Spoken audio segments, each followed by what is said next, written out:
The information shared on Light Body Radio is for educational and informational purposes only. The content of this podcast is not intended to be a substitute for professional medical advice, diagnosis, or treatment. Always seek the advice of your physician, licensed healthcare provider, or qualified wellness practitioner with any questions you may have regarding a medical condition or health goal. Dr. Lara May, her guests, and affiliates do not claim to cure, prevent, or treat any condition and are not responsible for any actions taken based on the information shared in this podcast. By listening to this podcast, you acknowledge that you are responsible for your own health decisions and that any actions you take based on the content are at your own discretion and risk. Thank you for tuning in to Light Body Radio.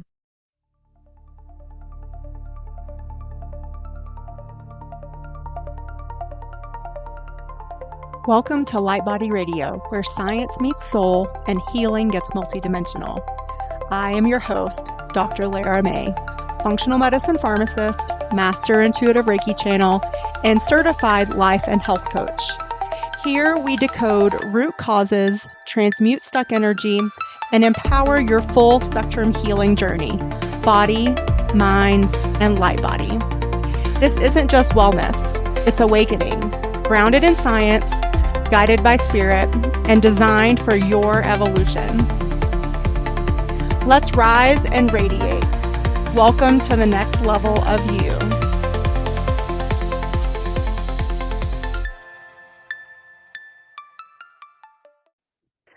Hello and welcome to Light Body Radio. I'm your host, Dr. Lara May. Happy New Year.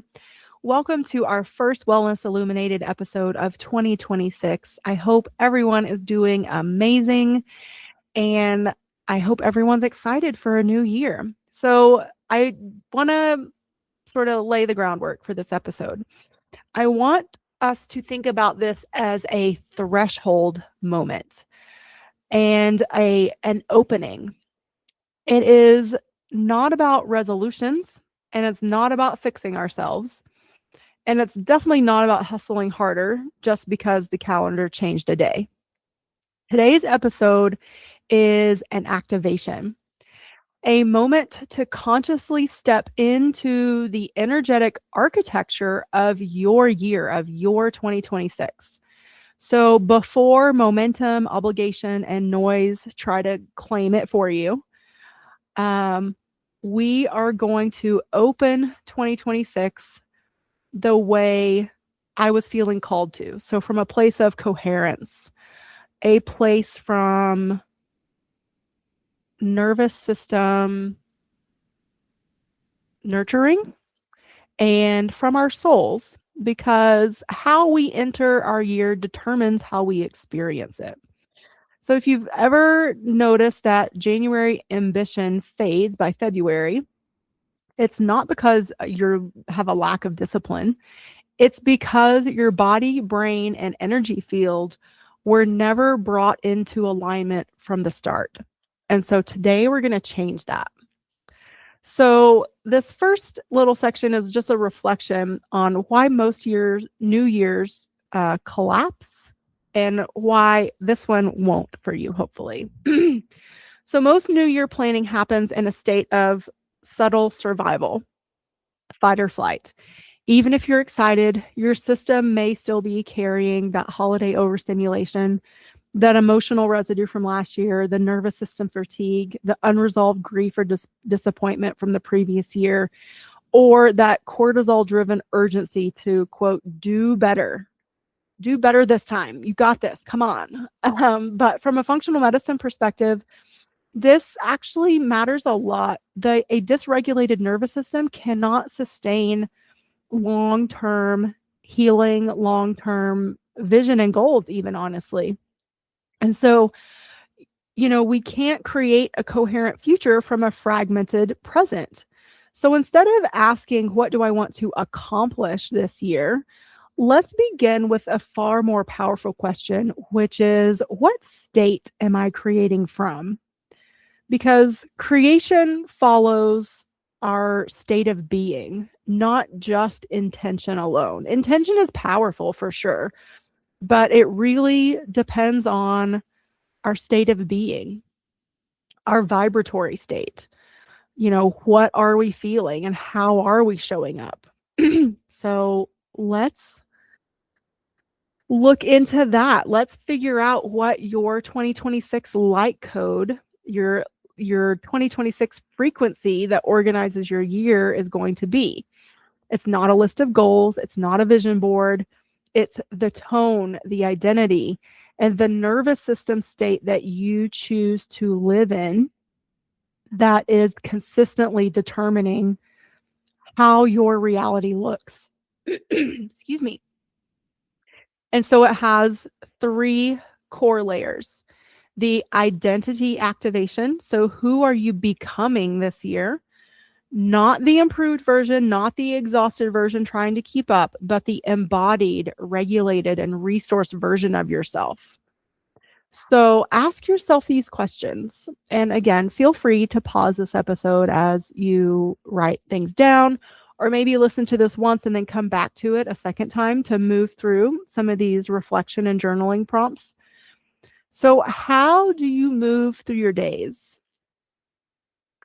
How do you respond to pressure? How do you relate to rest? How do you relate to pleasure and devotion? How do you create? So these are questions to really get to know yourself a little deeper. So identity is the root of sustainable change. Again, awareness. We can't really change anything until we're fully aware of what it is, and that includes ourselves. So the next piece is the nervous system baseline. What state do you want your body to recognize as home in 2026? So what is your home base? Do you want it to be calm and alert, soft but powerful, spacious and grounded, focused without force, regulated even during growth? And these might sound like mindset choices, but really they're physiological ones. They're physical because if you've picked up on nothing from listening to this show, then I hope you will have picked up on that close connection between our emotions and our physical state. They cannot be separated. They are one and the same. Because why? Because they are vibration. They are vibratory states. And everything, matter and non-matter, has a vibration. And so your goals must support this state, not threaten it. So the third aspect is the energetic tone, and this is the frequency that weaves through everything that we do. So these can be things like coherent expansion, sacred productivity, magnetic clarity, devoted creation, easeful momentum. And this tone becomes your internal filter for yes, no, or not right now. So how you show up. What are you saying yes to? What are you saying no to? What are you saying maybe to? So you need to choose your energetic tone for this year. And by choosing these things at the beginning of the year, they will be around for you to come back to. They will, when you veer off or away from them, there will be this little reminder that will say, oh yeah, at the beginning of the year, I wanted to be coherently expansive. Oh yeah, I'm not being that right now. It's okay, but now's my prompt, my reminder to reset and come back. So there is a method to this madness. There is a reason that we do this because, like we said, intention is powerful, but it's not the only thing. And so this is going to help us create that energetic baseline for us to create from. And so before we plan anything, we stabilize, right? We come to center, we breathe, we tune in. And this is really the most important step, and it's often the most skipped step. So I invite you now again to breathe slowly and gently, inhaling through your nose, And taking a little bit longer exhale, it can be through your nose or through your mouth, whichever feels most comfortable for you. Soften the jaw, soften the shoulders, let the belly relax. And drop your awareness into your heart center. And you can do this with your eyes open. So if you're driving, you can just guide yourself through this, but keep your eyes open. And now imagine a soft golden field expanding from your chest. Beautiful golden light. It's not pushing, it's not striving, it's literally just radiating. It's shining. It is expanding on its own. It's growing on its own, just from its own beautiful light energy. This is coherence. And it's from this state that the mind becomes collaborative instead of controlling. Your intuition becomes audible. And the future feels inviting instead of heavy. And this is where 2026 is meant to be shaped from. So now, from this space, now we can move into our intention setting. So here is the framework that I use with myself and with my clients. And I call it the light body flow method. So instead of asking your future self, what should I do? We ask, what does the version of me who is thriving at the end of 2026 prioritize on a weekly basis? So first you need to decide what you're going to look like at the end of this year when you're thriving, when you are in the midst of your success and whatever that is that you're trying to create for yourself. And so from the vision of that person, of that version of yourself, what would you need to prioritize every week for you to be that person? And so this step bypasses the hustle and it really taps into the wisdom. Again, it taps into the embodiment because we need to learn to embody the energy, embody the vibration of who and what we want for it to actually show up and happen in our lives. So I want you to choose 3 to 5 soul priorities. These are not goals. These are more of domains of devotion, you might say. So these could be nervous system restoration, creative output, spiritual practice, metabolic or hormonal health, aligned business growth, or relationship nourishment. And when we frame them from this perspective as soul priorities, they become containers that naturally birth goals without pressure. So, step one was envisioning yourself at the end of the year as happy and successful in whatever that is that you're creating, and asking yourself, what did you need to prioritize on a weekly basis for that to happen? The second step are choosing the 3 to 5 soul priorities and knowing that those become the containers that naturally birth the goals without pressure. Step 3 is one keystone anchor per priority. So one simple metric that keeps the priority alive. So this is not about perfection. This is about consistency. And this is how momentum becomes sustainable. So if you chose, let's go back up to the list.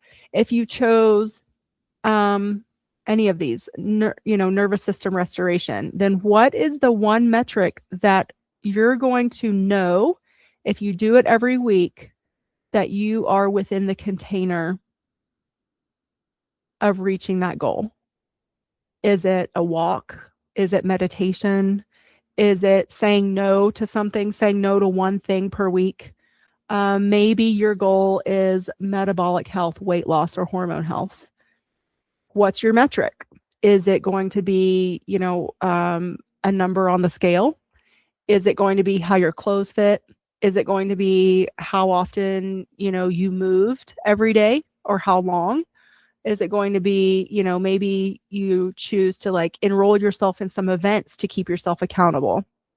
So maybe like how many 5Ks are you going to do in the first half of the year or something?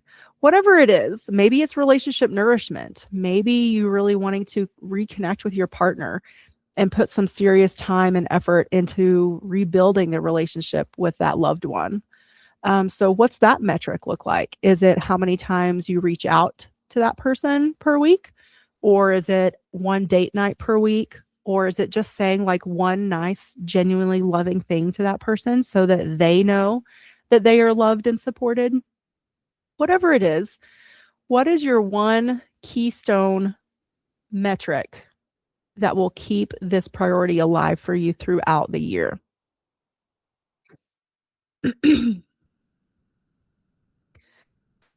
Okay. So this um so the next piece is with the light body flow method begins with self-nourishment as the engine of productivity. So it's sort of it's not planning first, but it's regulating first. So each week begins with a nervous system reset, an intention on how you want to feel, and then the aligned action or tasks that will support that. And so we do this every week. So this process is something that is repeated every week. It's instead of just filling up your calendar with things to do and time containers to get them done in. Again, we're pre-paving with how we want to feel. We're checking in with our nervous system. And then we are building the tasks, the to-do list within that. And so, okay, how do you want to feel? I would like to feel productive, but also supported this week. What does that look like? Okay, well, I need to get done A, B, and C. And so within getting that done, in order to feel supported by doing that, then blah, blah, blah. And so by approaching it this way, we are taking the hustle out of it. And we are, again, focusing on the how you're showing up and then planning everything around that. And so you can create what I call focus blocks. And these are creation containers. They are not work sprints.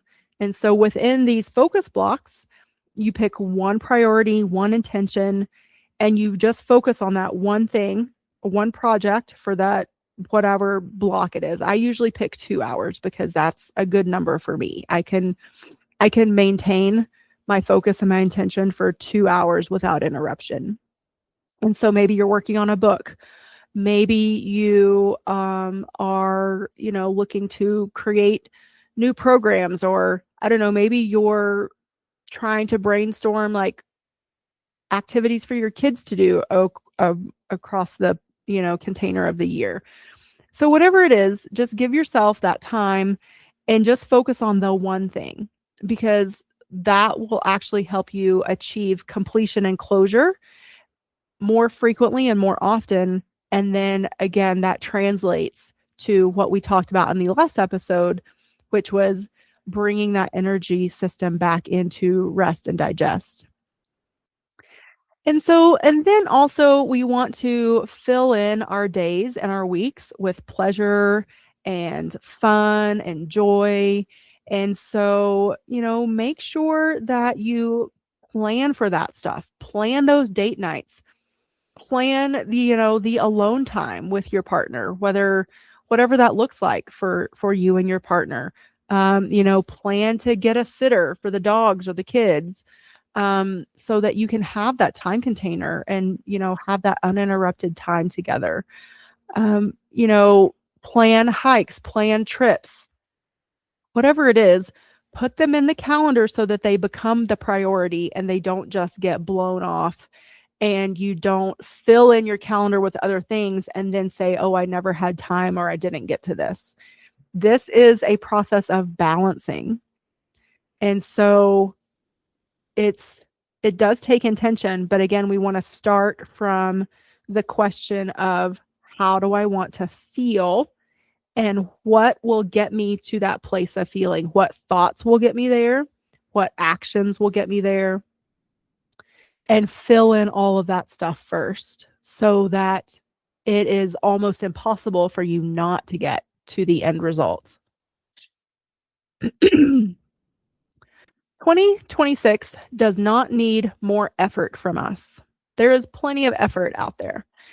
It needs more coherence, more presence, more nourishment, more devotion to the version of you who knows that sustainable success begins in our hearts, in our minds, and in our bodies together as a chorus, as a unison voice.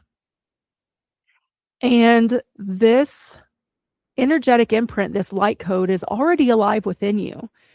And this year is simply about living in alignment with it again and again. Again, not about being perfect, but consistent, bringing yourself back, setting these parameters up for yourself from a place of where you want to be, no one else's definitions, no one else's expectations, but purely what you want for yourself. And then coming back to it over and over again throughout the year, keeping yourself in alignment.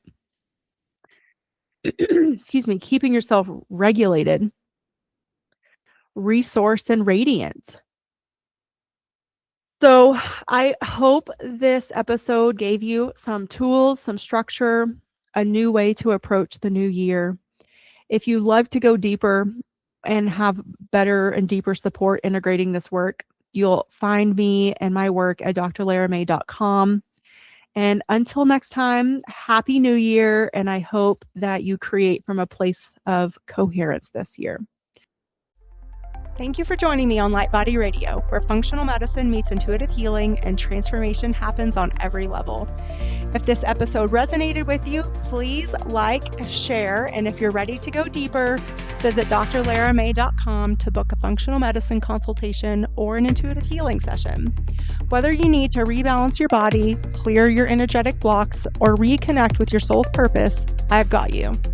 You can also follow me on Instagram or TikTok at Dr. Lara May for daily inspiration, energy updates, and healing tools. Remember, your healing is multidimensional, and so are you. Until next time, honor your body, trust your intuition, and activate your light.